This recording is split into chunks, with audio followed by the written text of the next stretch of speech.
Leaving you was the best decision of my life, my wife said as her father mocked me in court, calling me a poor, pathetic man who couldn't afford a lawyer. Until I pulled out one document, and their smiles suddenly started to disappear. I didn't walk into that courtroom looking for sympathy. I walked in knowing they had already decided what I was worth. That was the part that hurt most. Not losing money, not losing a marriage, but realizing the person who knew your sacrifices best was the one teaching strangers how to laugh at them. Before we begin, tell me where you're listening from and what time it is there, because by the time I finally spoke, the laughter stopped and my wife's face turned pale. I walked into Tarrant County Family Court with a worn briefcase in my left hand and a yellow legal pad tucked under my arm. That was all I had. No attorney, no assistant, no polished binder with colored tabs, just paper, a pen, and the kind of calm a man borrows when he knows fear will not help him. That morning before I left my apartment, I had stood at the kitchen counter staring at a chipped coffee mug she had given me years earlier. The words on it were faded now. Whatever happens, we're a team. I almost laughed when I read it. Not because it was funny, because some promises age worse than cheap paint. The courthouse hallway smelled like floor wax and old paper. People moved around me in dark suits carrying leather bags and stainless steel coffee cups. I could tell who had money before they opened their mouths. It was in the way they stood, the way they expected space to make room for them. Vada already had hers. She sat at the respondent's table in a cream-colored suit, looking rested, expensive, and bored. Beside her was Mercer Quill, her attorney smooth as a bank commercial and twice as cold. Behind them sat three of her male friends from the Harlan Circle men who called themselves investors, advisors, family friends, whatever title sounded best over dinner. And at the end of the row sat her father, Branson Harlan. He looked at me like I had tracked mud into his house. Judge Roscoe Bell took the bench a few minutes after 8:30. The room quieted. The clerk called our case. Mercer stood first. Mercer Quill for Mrs. Vata Harland. He said like the case had already been decided. Then the judge looked at me, and for Mr. Vale, I stood. My chair scraped the floor louder than I wanted. Orson Vale, Your Honor. I'll be representing myself. That was when Branson laughed. Not under his breath, not quietly loud enough for the back row to hear. That poor, pathetic man couldn't even afford a lawyer, he said. A few people turned. One of Vata's friends covered his mouth, but not fast enough. Another let the laugh out clean. Branson leaned back as if he had just said something clever at a country club luncheon. Vata didn't stop him. She smiled. Then she looked straight at me and said, "Leaving you was the best decision of my life, Orson. I can find someone 10 times better." That landed harder than the laughter because strangers laughing at you is one thing. Your wife joining them is something else. This was the woman who had once sat beside me in a hospital waiting room when my mother was dying. The woman who knew I was the youngest son, the one everyone called when something broke, when money ran short, when someone needed a ride, a check, or a quiet sacrifice. She knew exactly where to cut. Judge Bell's face tightened. "Mr. Harland, you will not speak unless addressed. Mrs. Harland, that applies to you as well." Branson gave a lazy nod, but he still wore that smile. The judge turned back to me. "Mr. Vale, do you understand the risk of proceeding without counsel?" "Yes, Your Honor. You'll be held to the same standard as an attorney." "I understand." Mercer rose before I could say more. "Your Honor, my client has made a generous settlement offer. Mr. Val has rejected it repeatedly. He has chosen to continue this matter despite limited financial sophistication and no meaningful claim to the assets at issue." Limited financial sophistication. That was the kind of insult wealthy people used when they wanted to sound polite. I kept my hands flat on the table. The truth was simple. Vata had frozen the joint accounts. The credit cards disappeared within days. The emergency fund I had built over years was suddenly under review. Every lawyer I called wanted a retainer I could no longer reach. She had locked the doors, then laughed because I was standing outside. But I did not say all of that yet. I watched. That was something people always underestimated about quiet men. They thought silence meant empty. Most of the time, silence meant I was filing things away. Branson's confidence, Vader's relaxed shoulders, Mercer's rehearsed smile. The friends who came to watch my humiliation like it was a matinee. They all believed the same thing. I was desperate. I was broken. I was harmless. Mercer began describing the marriage as simple. A successful woman, a failed husband, a man refusing to move on. Then he opened one of his folders, and for half a second, I saw a line on the top page. Ashford Meridian Holdings. My eyes stopped there. That name was not supposed to exist in this courtroom. Not in a divorce disclosure. Not in a marital asset summary. Not anywhere Vader wanted Judge Bell to look. I lowered my gaze before Mercer noticed me noticing. Something shifted in my chest. Not hope exactly, something sharper. For months, I had been asking myself how I was going to survive this. Sitting there while they smiled at me like I was already erased, I finally asked a better question. What are they trying so hard to hide? Mercer kept talking like he was reading the weather. Calm, measured, certain. Mr. Vale has a history of poor financial judgment, he said. He repeatedly misunderstood business matters. He was not qualified to evaluate.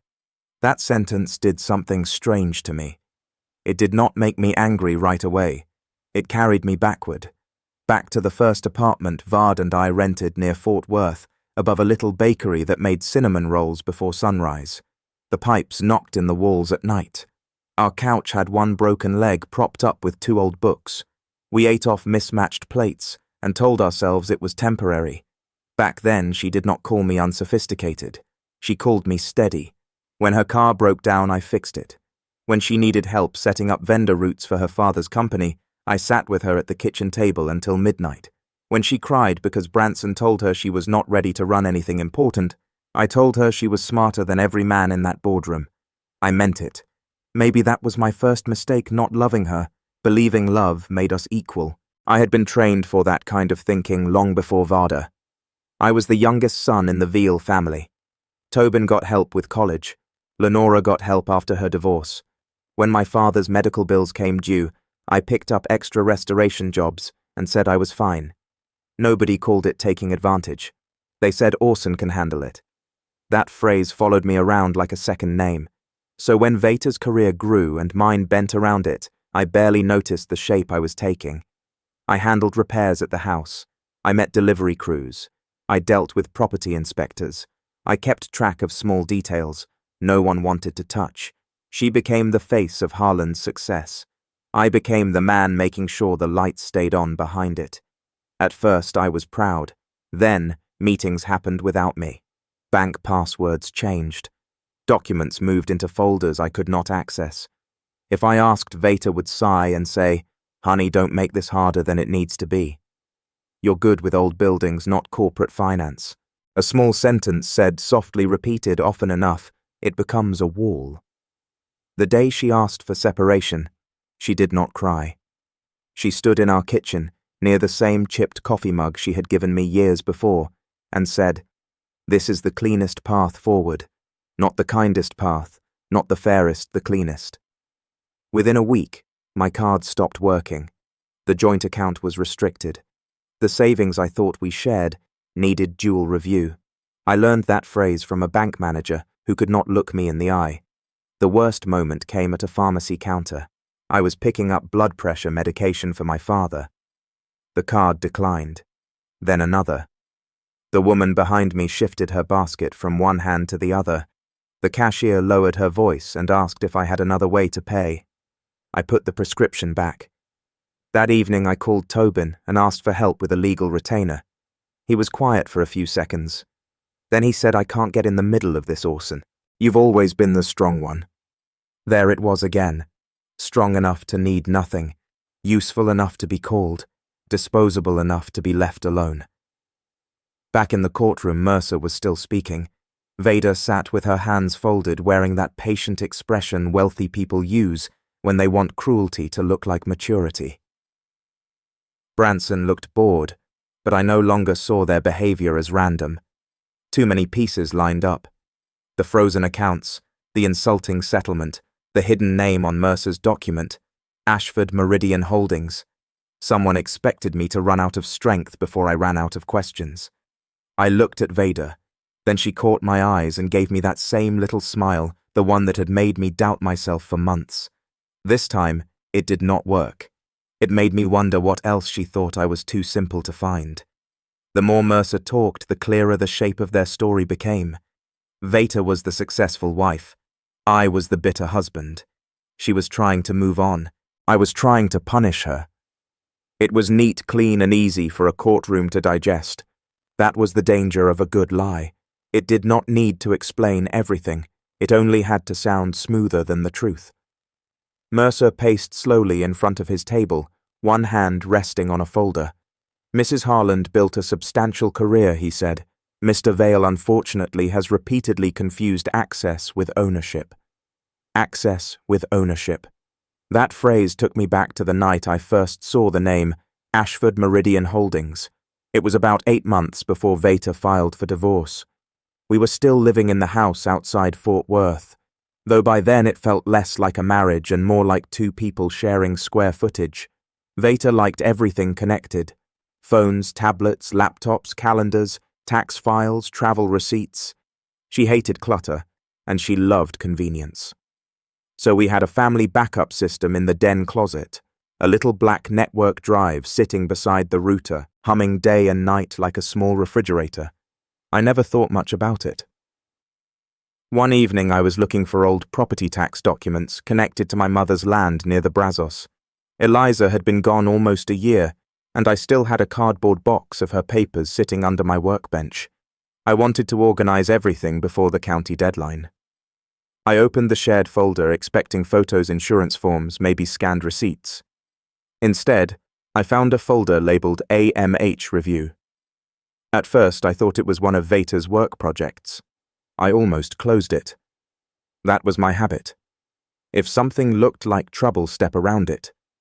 Keep peace. Don't make things harder.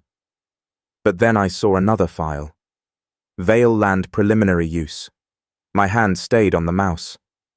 The document was not hidden. It had simply landed where it should not have been. That was the thing about people who get comfortable. They stop locking every door because they no longer believe anyone in the house will try the handle. Inside were spreadsheets, transfer notes, projections, and summaries. I did not understand at first glance, but I understood enough. Ashford Meridian Holdings appeared again and again. Large transfers, consulting fees, development assessments, dates that overlapped with our marriage. And then, on a draft memo, one line made my stomach tighten. Access to Vale parcel remains dependent on marital leverage and signature timing. I read it 3 times, not because the words were complicated, because I did not want them to mean what they meant. That night, I shut the folder and sat in the den until the router lights blurred in front of me. Part of me wanted to pretend I had seen nothing.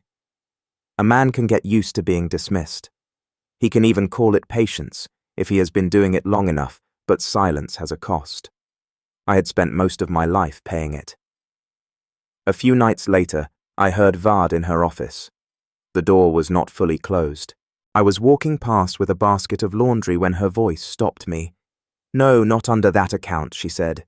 "Move it before disclosure. We can't have overlap." There was a pause.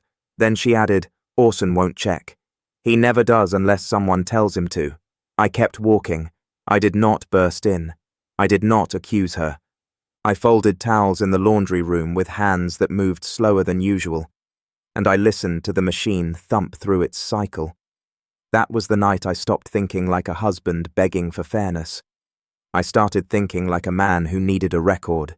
Over the next weeks, I copied only what I had lawful access to: shared files, household backups, bank statements with my name on them, tax records from accounts I was authorized to review. I did not hack anything. I did not break into anything.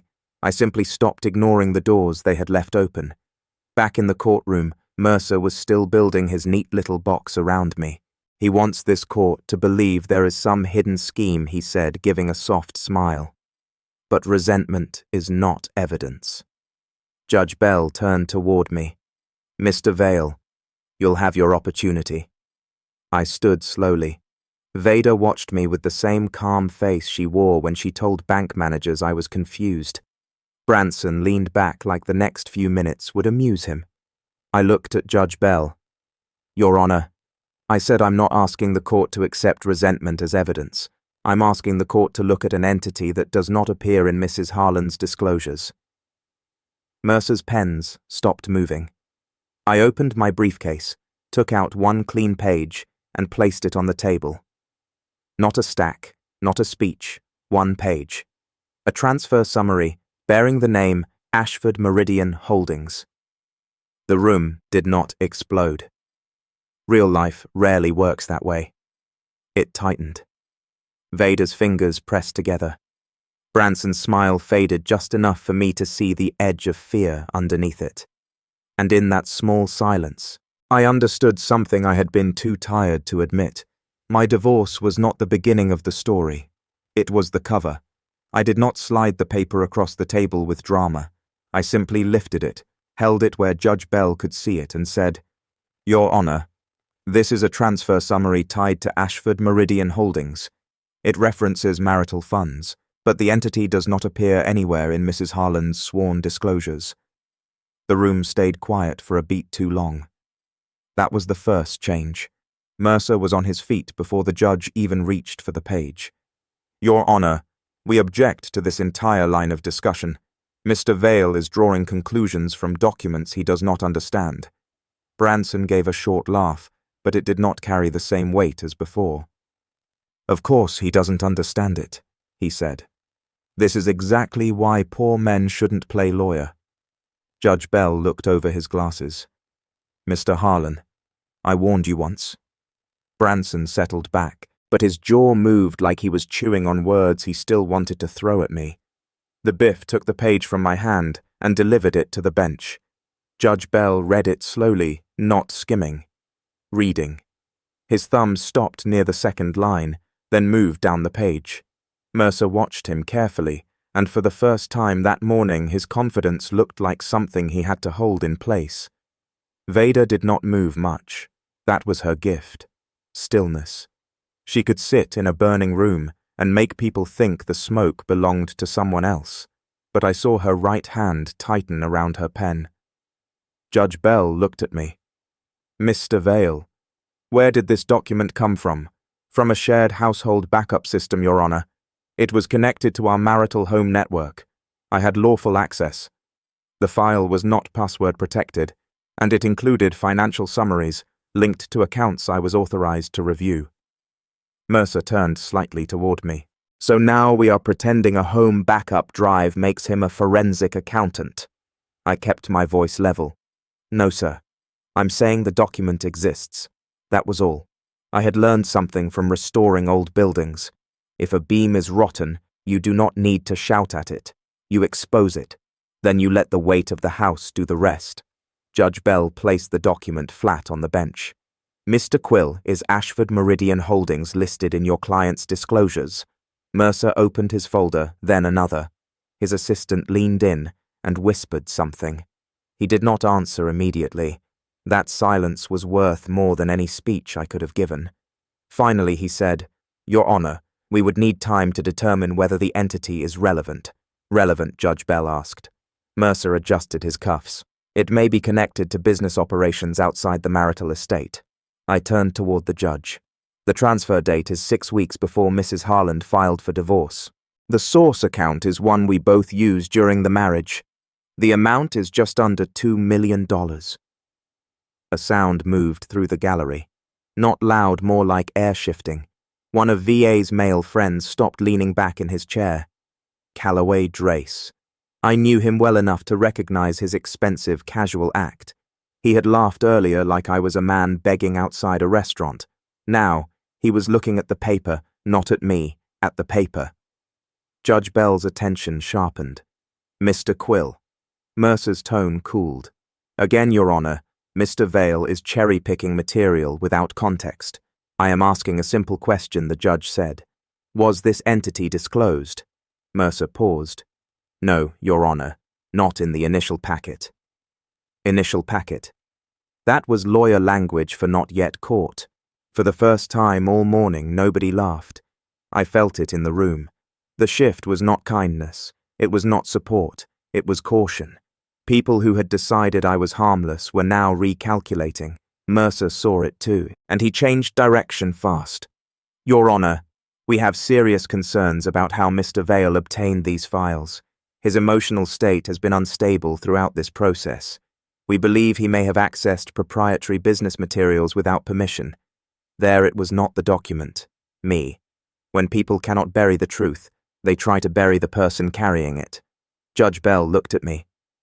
Mr. Vale, be careful. If you present material obtained improperly, that creates a separate issue. I understand, I said. That's why I brought only documents from shared systems, joint accounts or files already tied to marital property. I have not entered any private corporate portal. I have not guessed passwords. I have not used anyone else's device. Mercer gave a thin smile. That is his claim. Yes, I said, turning just enough to face him, and unlike Mrs. Harlan's disclosures, I brought a record to support it. The room went still again. Vader's pen stopped moving. Branson stared at me, like he had just noticed I was not standing where he left me. Judge Bell tapped the page once with his finger. We will mark this for limited review. Mr. Quill, I expect an explanation of Ashford Meridian Holdings and its connection, if any, to marital assets. Mercer nodded, but his mouth had tightened. I sat down. My hands were steady now. For months I wondered if I had imagined the pattern, if grief exhaustion and humiliation had made me see connections that were not there. But doubt ended when I watched their faces change over one sheet of paper. The innocent explained. The guilty ask how you found out. And Mercer's next move told me he was not finished. He looked toward the back of the courtroom, where a man in a navy suit stood waiting with a leather folder pressed against his chest, a witness, someone they believed would put me back in my place. The man in the navy suit walked to the witness stand like he had practiced being believed. His name was Garrick Ryder, Chief Financial Officer for Harland Infrastructure Group. I knew him, not well enough to call him a friend, but well enough to remember him sitting at my dining table 3 Thanksgivings ago, telling me my smoked brisket was better than anything at Branson's club. Now he would not look at me.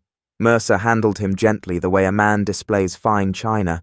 Mr. Ryder, how long have you overseen financial reporting for Harland Infrastructure? 11 years. And are the company's books audited, every year compliant? Yes. Would you characterize Mr. Vale's understanding of corporate finance as reliable? Garrick paused just long enough to make it look thoughtful. No, he said. Orson is a capable man in his field, but these matters are complex. There it was again. The polite knife capable in his field, good with old buildings not qualified for rooms where money moved. Mercer let the answer sit there. I could feel the room relaxing, like people had been waiting for a respectable man to explain me away. Garrick spoke smoothly about reporting procedures, third-party audits, development reserves, asset classifications. Every sentence had clean edges. For a few minutes I felt the old weight return. Maybe I should have taken the settlement. Maybe I should have walked out while I still had a little pride left. I was tired of being treated like a trespasser in my own life. Judge Bell called a short recess. Chairs moved, papers shuffled. Mercer leaned toward Varda, whispering. Branson checked his phone like the rest of us were wasting his afternoon. I stepped into the hallway and saw a young clerk near the copy station, holding a stack of files almost to her chin. An older staffer brushed past her and said, "Just leave it there, sweetheart. We'll fix it later." She opened her mouth, then closed it. I knew that look.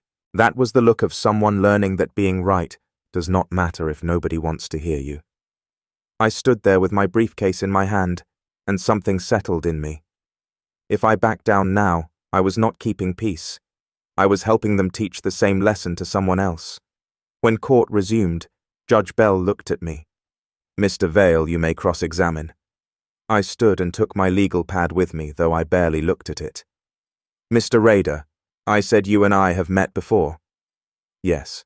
At my home. Yes, you ate at my table. Garrick shifted slightly. I believe so. You also told me once that Harland Infrastructure used 2 reporting views because your words Branson likes clean numbers for clean rooms. Do you remember that Mercer stood? Objection. Hearsay and improper characterization. Judge Bell looked at Garrick. He can answer whether he recalls the statement. Garrick cleared his throat. I don't recall the exact wording. Fair enough. I expected that. I moved on. Does Harlan Infrastructure use internal reporting software called Meridian View? Garrick's hands tightened on the arms of the chair. We use multiple systems. Is Meridian View one of them? Yes. Can Meridian View generate different reporting packages from the same underlying transaction data? Mercer rose again. Your Honor, this is getting into proprietary business systems. Judge Bell did not look pleased. The witness can answer. Garrick swallowed. It can generate different reports for different purposes. Different purposes, I repeated. One for internal leadership, one for outside review. That can happen in many companies. I didn't ask if it can happen in many companies. I asked if it happened here. For the first time, Garrick looked at Vater. It was quick, barely a flick of the eyes. But Judge Bell saw it. So the judge asked. Garrick exhaled through his nose. Yes, there are internal and external reporting views. The air changed again. Not enough to win, enough to worry them. I picked up the one page I had marked before court. Is Ashford Meridian Holdings linked to any internal reporting category inside Meridian View? Mercer's voice sharpened. Objection. Judge Bell raised one hand. Overruled. Answer carefully, Mr. Rader. Garrick's face lost some color. It may have appeared in internal development schedules for what I'd need to review the file. You approved transfers connected to it. I approved transfers based on executive authorization. From whom? The pause lasted only a second, but it held the whole room. Executive leadership, he said. Vater Harlan. Mercer pushed back his chair. Your Honor. Judge Bell's voice dropped. Mr. Rader, answer the question. Garrick looked down. Yes, he said. It was not a confession. It was not a verdict, but it was the first crack in the wall they had built around her. I sat down after that, because I knew better than to overplay a good answer. Press too hard and a scared witness becomes defensive. Let the answer breathe, and people start filling in the silence themselves. As the judge called another pause, I understood the size of what sat in front of me. This was no longer just my divorce. If those reporting views hid money from me, what else had they hidden? Investors, employees, retirement accounts, people with families who trusted payers, and benefit statements, because ordinary people do not expect powerful people to play games with their future. If I kept going, innocent people could get hurt. If I stopped, the guilty stayed protected. That was the kind of choice nobody prepares you for. I came into court trying to survive. By the end of Garrick's testimony, survival felt too small. By the time I left the courthouse, the afternoon sun had turned the parking lot into a sheet of glare. I sat in my truck for several minutes before starting the engine. My hands were on the wheel, but my mind was still back in that courtroom with Garrick Rader saying executive leadership. Like the words had slipped out before he could catch them. I drove back to my small rental on the west side of Fort Worth without turning on the radio. The streets were busy, but everything around me felt distant. People were picking up kids, stopping for groceries, filling gas tanks, living regular lives. Mine felt like it had been placed on a table and taken apart piece by piece. Inside the apartment, I dropped my briefcase by the door. A few cardboard boxes still sat along the wall. I had never fully unpacked. Part of me had believed this place was temporary. Another part was afraid that unpacking would mean admitting the marriage was over for good. On the kitchen shelf sat the chipped coffee mug. Whatever happens, we're a team. I picked it up. The crack near the handle had grown darker over the years. I remembered Veta handing it to me when we were broke and tired and still kind to each other. Back then, she had looked at me like I mattered. I set the mug down carefully. The promise was broken. That did not mean I had to be. Around 9 that night, my phone buzzed. No name, no greeting, just a secure file link and one sentence. You need to hear this before tomorrow. I stared at it for a long time. These days, even help made me suspicious. But the sender had included a date, the night before Veta filed for temporary orders. I opened the file. There was a hiss of background noise. Then Vader's voice, not the courtroom voice, not the polished wounded wife voice. This was the private version. Sharp, controlled, tired of pretending. He doesn't need to be crazy, she said. He just needs to look unstable long enough for the judge to stop listening. A man answered lower, harder to identify.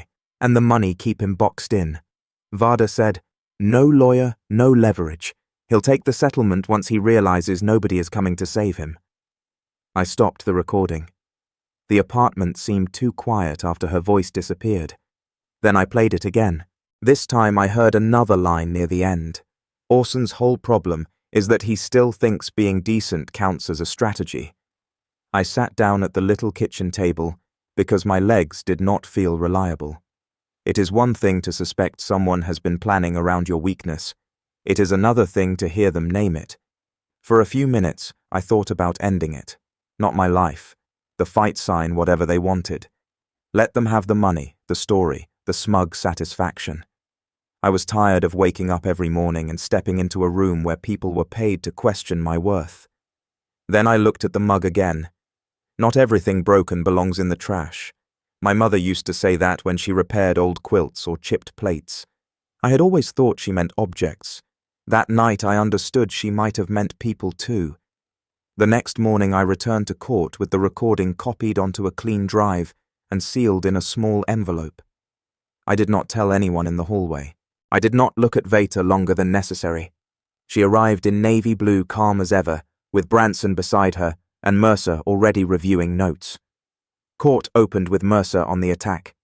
Your Honor, he said, given Mr. Prevail's increasingly unsupported allegations, we believe the court must consider his judgment and emotional stability.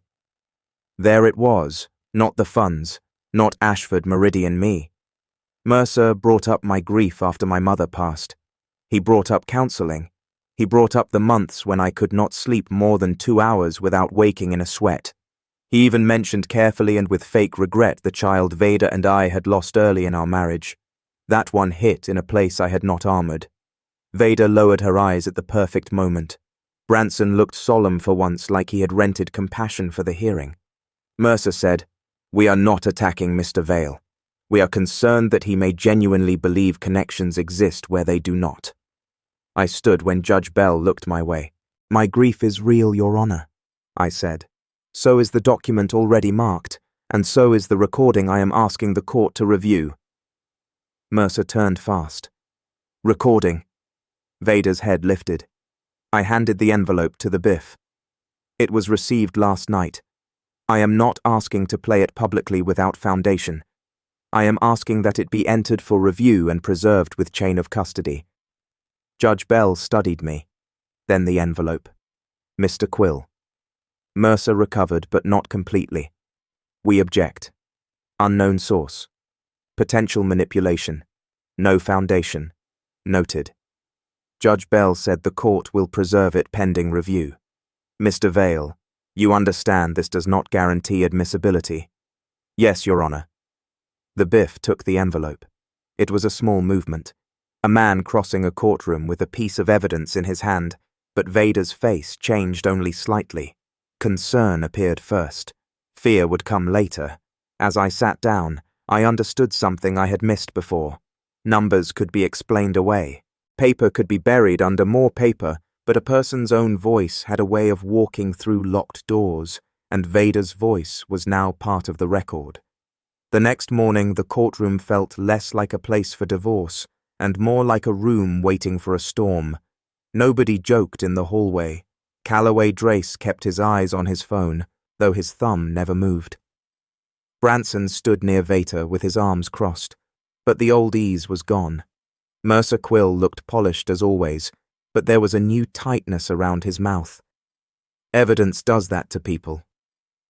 Judge Bell entered, and the room rose. When we sat again, the clerk placed the sealed drive beside the court computer. It looked small up there, almost harmless, just a little piece of plastic and metal. But I knew what was inside it. Mercer stood before the judge, even spoke. "Your Honor, we renew our objection. Unknown source. No foundation, no authentication. This is exactly the kind of material that can poison a proceeding." Judge Bell looked at him. "Mr. Quill, I will determine its weight after I hear it. Sit down." Mercer sat. That was the first time I saw Vader look at him instead of the judge. The recording began with static, then a low hum. A room somewhere, a table, maybe a glass being set down. Then Vader's voice filled the courtroom. "He doesn't need to be crazy," she said. "He just needs to look unstable long enough for the judge to stop listening." No one moved. The recording continued. "Keep him boxed in. No lawyer, no leverage. He'll take the settlement once he realizes nobody is coming to save him. I had already heard it in my apartment. I thought that would make hearing it again easier. It did not. There is something different about private cruelty becoming public truth. It does not just expose the person who said it. It returns something to the person who survived it. For months I had wondered if I was reading too much into things. Maybe Vater was just protecting herself. Maybe the frozen accounts were routine. Maybe I was tired, grieving, too sensitive. Then her own voice stood up in that courtroom and answered all of it. Mercer rose slowly. "Your Honor, this clip is incomplete. It lacks context." Judge Bell did not look away from the screen. "The context appears to be litigation strategy. Respectfully, Your Honor, my client is allowed to discuss legal strategy, not strategy designed to misrepresent a party's mental condition," the judge said. Varda's face had gone still, not calm this time. Still I stood.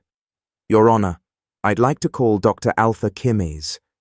Mercer turned toward me so sharply, his chair shifted behind him. "Objection. We have no notice of this witness. She is listed in the medical affidavit your office submitted. I said if her statement is being used to question my credibility, I believe the court should hear what she actually meant." Judge Bell considered it. "I'll allow limited testimony." Dr. Kimes entered from the hallway a few minutes later. She was a small woman in a grey suit with tired eyes and a folder held close to her chest. She did not look like someone eager to be there. After the oath, I kept my voice steady.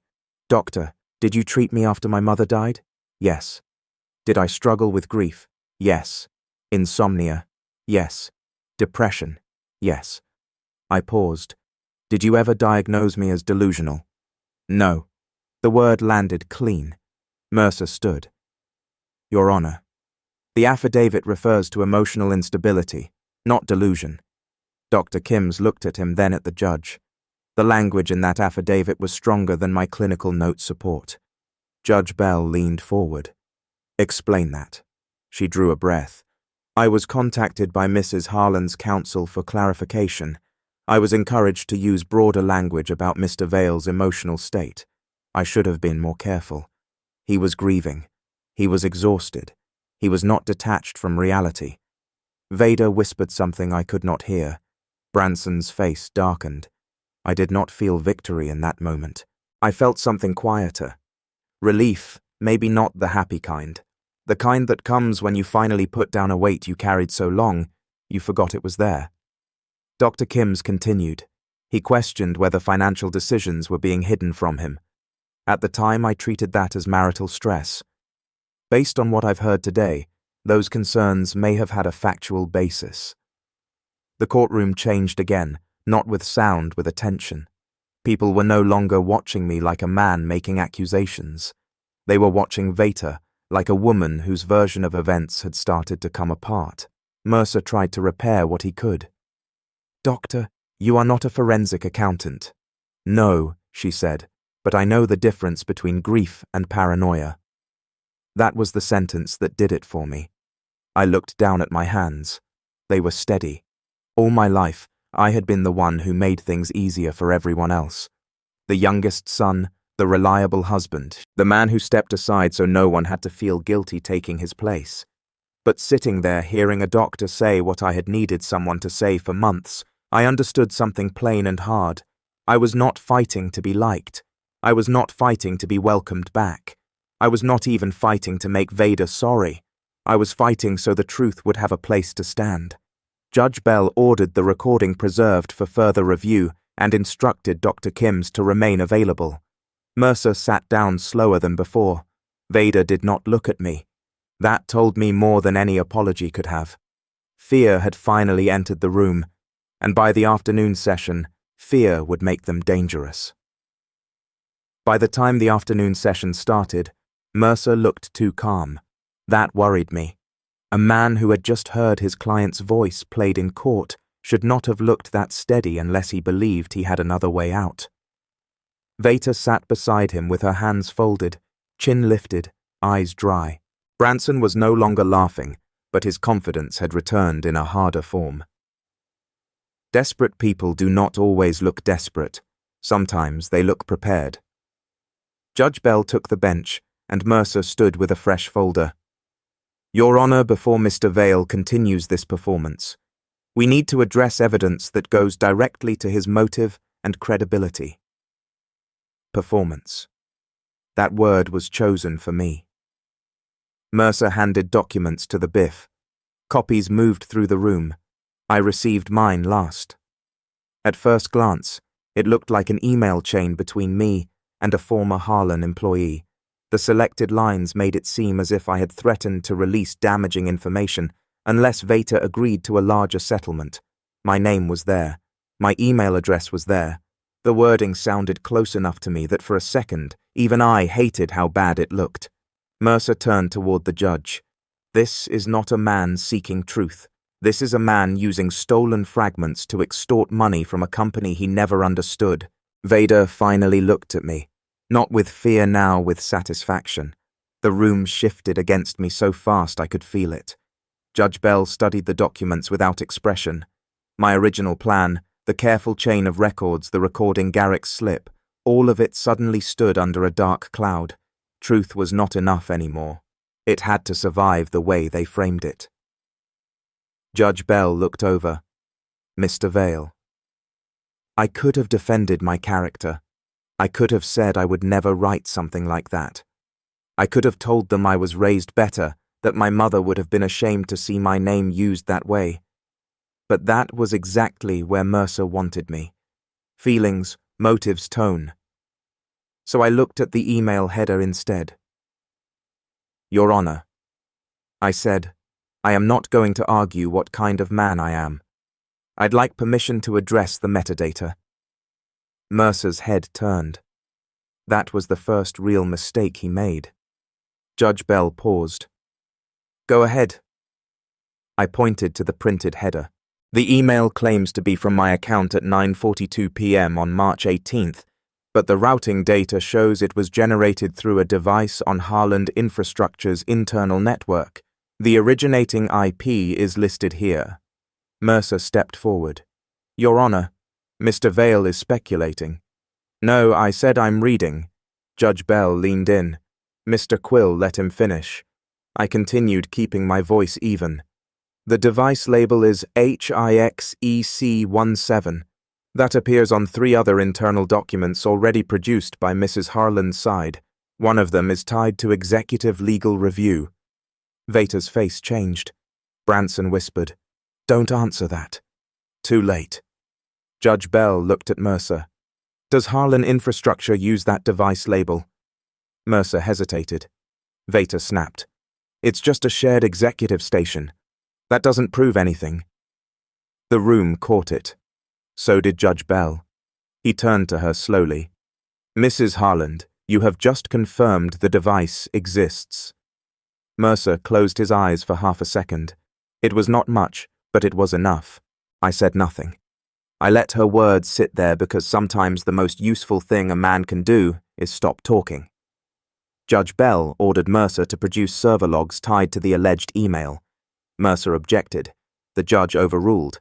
Then I asked to compare those logs with the transfer records Garrick had described. That was when the divorce hearings stopped being about divorce. Payroll records came next. Employee contribution reports, retirement deposit, confirmations transfers that should have landed in custodial accounts but moved temporarily through Ashford Meridian and another entity tied to Callaway Drace. I did not accuse. I lined up dates. Paycheck deduction, missing deposit, same-day transfer, internal reporting adjustment. Repeat, repeat, repeat.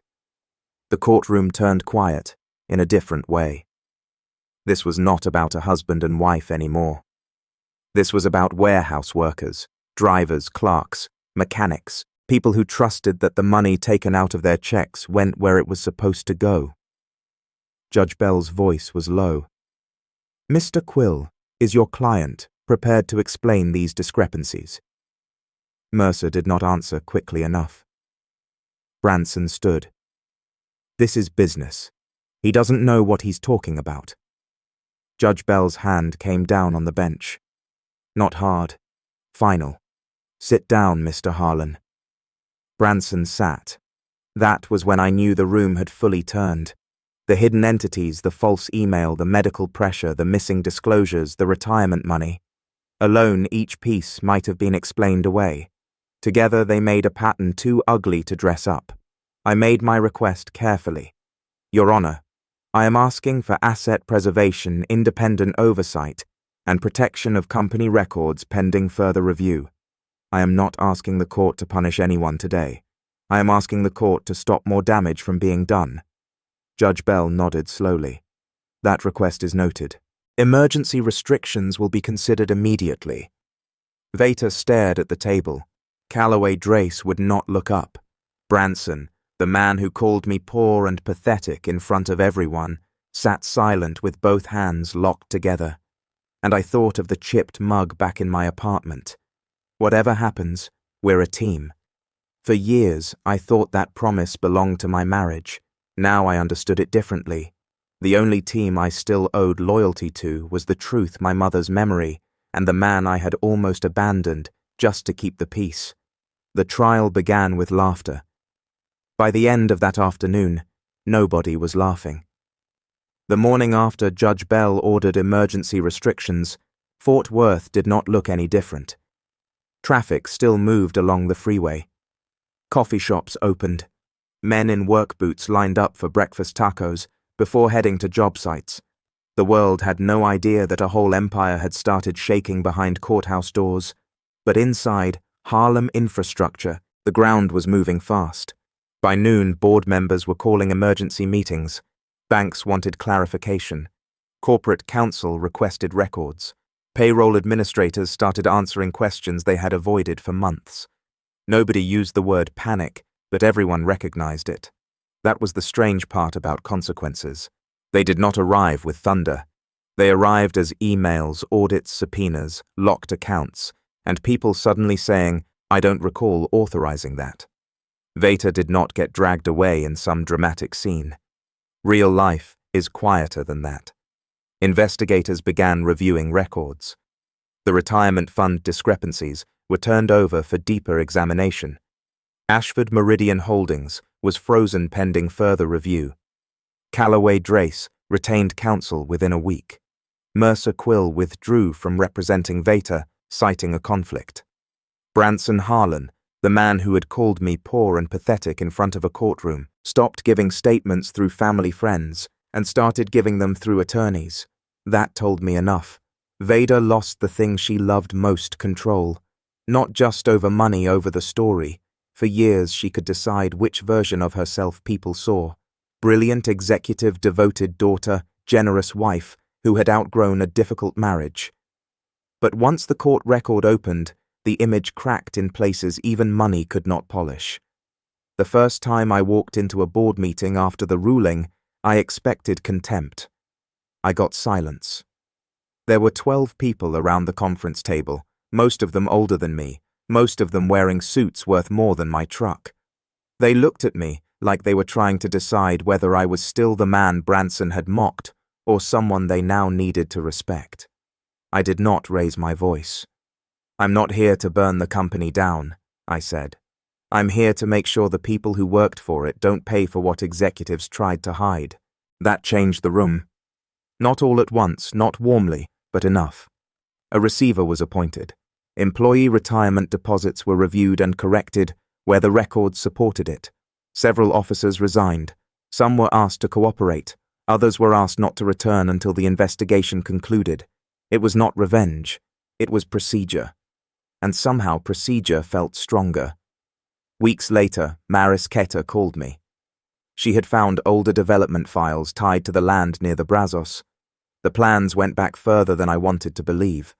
Before the marriage fell apart, before the separation, maybe even before Varda stopped pretending she loved me. The realization hurt, but not like it would have before. Some truths arrive late because your heart was not ready to survive them earlier. I drove out to the Vale land on a cold Saturday afternoon. The grass along the river had gone pale for winter. My mother's old cedar fence still leaned in the same place I had promised to fix, and never did. I sat on the tailgate of my truck and opened the toolbox I had brought from her house. Inside was the letter. The paper had softened at the folds. "You were not born to be the spare son," she had written. "You were the one we leaned on because you never let us fall. One day, I hope someone finally stands up for you." I read that line again. Then I folded it carefully and put it back. For most of my life, I thought standing up for myself meant becoming hard, angry, unforgiving. But that was not what happened. I still felt pain. I still missed the man I was before all this. I still grieved the marriage I thought I had, but I no longer confused endurance with love. That evening, back at my little place, I unpacked the last box from the move. At the bottom, wrapped in a towel, was the chipped coffee mug. "Whatever happens, we're a team." I almost put it in the trash. Then I stopped. Not because I wanted the marriage back. I did not. I kept it because it no longer belonged to Varda. It belonged to the man who had carried it through humiliation, fear, doubt, and a courtroom full of people who thought he had already lost. I placed it on the shelf beside my mother's letter. Not repaired, not hidden, just there. A cracked thing that survived. People ask if I felt happy when it ended. That is the wrong word. Happiness is too light for something like this. I felt clear. I had lost years. I had lost trust. I had lost the comfort of believing family always means safety. But I walked away with something I did not have when I entered that courtroom. My own voice. Have you ever spent years trying to earn respect from people who had already decided not to give it? If you have, I hope you remember this. The moment you stop asking permission to value yourself, everything changes. The courtroom gave me justice, but learning to trust my own voice gave me freedom.